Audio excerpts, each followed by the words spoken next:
नमस्कार, मैं हूं आपके साथ अर्जुन खजूरिया और आपका स्वागत है द न्यूज पर। इस वक्त की आपको बड़ी खबर बता दें, जम्मू कश्मीर से जुड़ी हुई इस समय सामने आ रही है। देश के गृह मंत्री अमित शाह ने एक और बड़ा एक्शन लिया है। जी हां, मोदी सरकार इस समय एक्शन में नजर आ रही है और आपको बता दें कि मुस्लिम लीग जम्मू कश्मीर उसका जो मसरत आलम फैक्शन है, यानी कि जो मसरत आलम गुट है, उसको बैन कर दिया गया है यहां पर। जी हां, इस वक्त ये बड़ी जानकारी खुद दी केंद्रीय गृह मंत्री अमित शाह ने।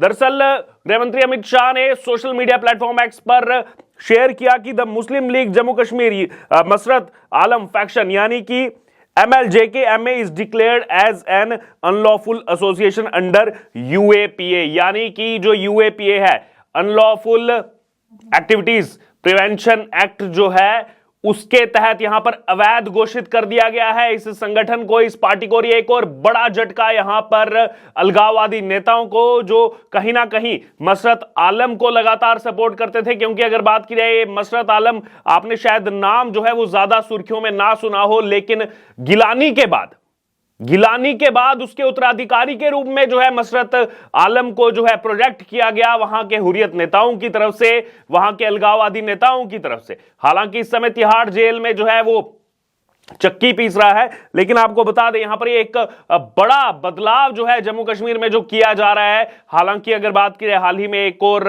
यहां पर घटना देखने को मिली, आतंकी घटना देखने को मिली, जिसके बाद खुद गृह मंत्री अमित शाह जो है वो एक्शन मोड में एक तरफ नजर आ रहे हैं, दूसरी तरफ रक्षा मंत्री राजनाथ सिंह जम्मू कश्मीर के दौरे पर हैं।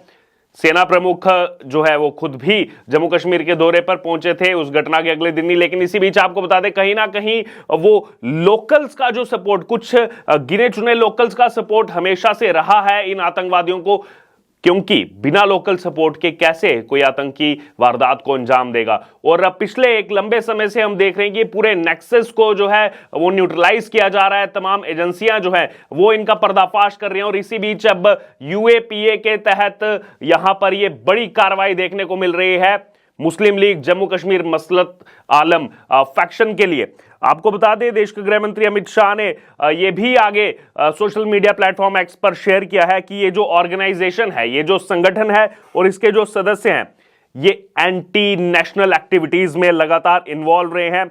और जो भी जम्मू कश्मीर में गतिविधियां हुई हैं, जो भी यहां पर एंटी नेशनल एक्टिविटीज हुई हैं, उसमें ये लगातार इन्वॉल्व रहे हैं। टेररिस्टों को, आतंकवादियों को इन्होंने सपोर्ट किया, आतंकवादी गतिविधियों को इन्होंने सपोर्ट किया है और इन्होंने लोगों को उकसाया है जम्मू कश्मीर में इस्लामिक रूल लाने के लिए। खुद लिखा है देश के गृह मंत्री अमित शाह ने।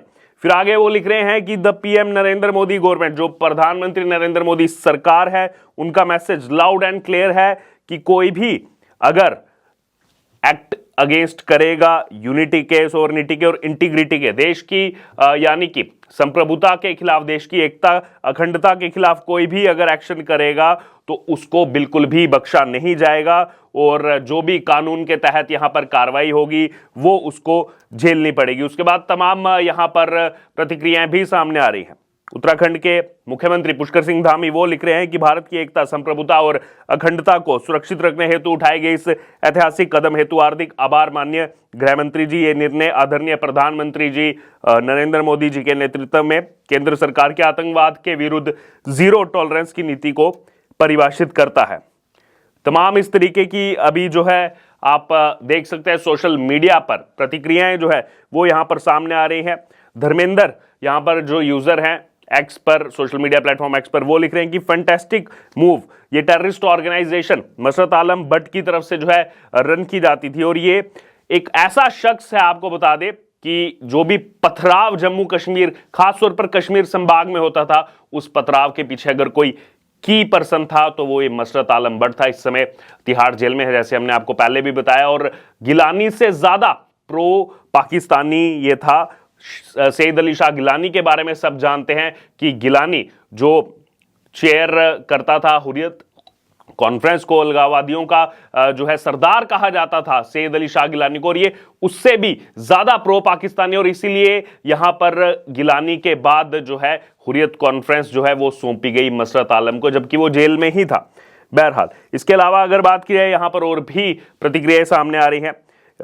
यहां पर कहा जा रहा है कि ये मैसेज जो है वो एकदम क्लियर है कि कोई भी ऑर्गेनाइजेशन जो वैली के अंदर, वैली किसको कहा जाता है? कश्मीर संभाग को। वैली के अंदर जो टेररिज्म को सपोर्ट करती है, टेररिज्म को आगे बढ़ाती है या उसको प्रोटेक्ट करती है, उसके खिलाफ मैसेज एकदम क्लियर है। कोई भी मर्सी जो है नहीं दिखाई जाएगी, स्ट्रिक्टली जो है वो उससे पेश आया जाएगा। तो यहां पर इस वक्त की बड़ी खबर सामने आई मसरत आलम को लेकर के, जिसकी मुस्लिम लीग पर अमित शाह देश के गृह मंत्री ने कैंची अब चला दी है और यूएपीए के तहत इसको अवैध घोषित किया गया है।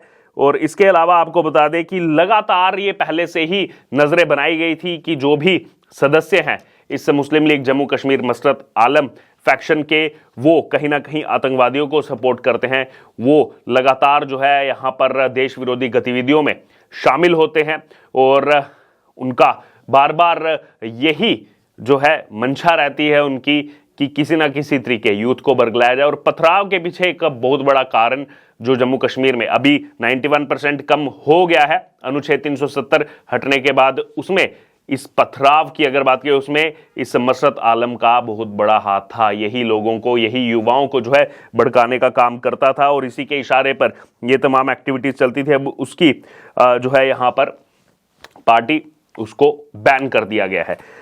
अब ये मसरत आलम कौन है? मसरत आलम भट्ट के बारे में आपको बता दें, 2019 से दिल्ली की तिहाड़ जेल में बंद है। कश्मीरी कट्टरपंथी अलगाववादी जो समूह है ऑल पार्टीज हुर्रियत कॉन्फ्रेंस, जिसमें तमाम अलगाववादी जो अलग अलग पार्टियां बना करके काम कर रहे थे उसमें आते हैं, उसका अध्यक्ष इसको बनाया गया सैयद अली शाह गिलानी के बाद। इस पद पर नियुक्ति उसकी 2021 में हुई थी। वहीं अगर बात की जाए, एनआईए जांच कर रहा है यहाँ पर मसरत आलम को लेकर के, आतंकी फंडिंग मामले में जो है यहाँ पर मामला दर्ज किया गया था। 2010 में कश्मीर घाटी में बड़े पैमाने पर सार्वजनिक विरोध प्रदर्शनों में उसकी कथित भूमिका रही है, उसके लिए उसको गिरफ्तार किया गया था। सार्वजनिक सुरक्षा अधिनियम यानी कि पीएस से, पब्लिक सेफ्टी एक्ट के तहत जो है मामला दर्ज होने के कारण वो लगातार गिरफ्तारी में है। और स्थानीय मीडिया रिपोर्ट्स के मुताबिक आपको बता दें, आलम के खिलाफ 27 एफआईआर दर्ज हैं, उसके खिलाफ 36 बार पीएसए के तहत मामला दर्ज किया गया है। मार्च 2015 में जब मसरत आलम को रिहा किया गया था, उस समय जो है पीडीपी के खिलाफ विरोध प्रदर्शन शुरू हुआ था, क्योंकि कहीं ना कहीं उसमें मेजर रोल पीडीपी का था और उस समय भी जो है बीजेपी ने स्टैंड लिया था पीडीपी के खिलाफ कि मसरत आलम को, क्योंकि गृह मंत्रालय लगातार जम्मू कश्मीर में जो सरकार भी रही उसको पीडीपी ने अपने अंडर रखा था गृह मंत्रालय को, और उसी ने कहीं ना कहीं जम्मू कश्मीर में मसरत आलम को छोड़ा था। और उसके बाद जो है यहाँ पर अगर बात की जाए किस प्रकार से उसने फिर से वहां पर रैली का आयोजन किया और उसकी रैली में जो है पाकिस्तानी समर्थक नारे भी जो है वो लगाए गए थे, जिसके बाद दोबारा से कार्रवाई की गई उस पर और उसको अरेस्ट किया गया।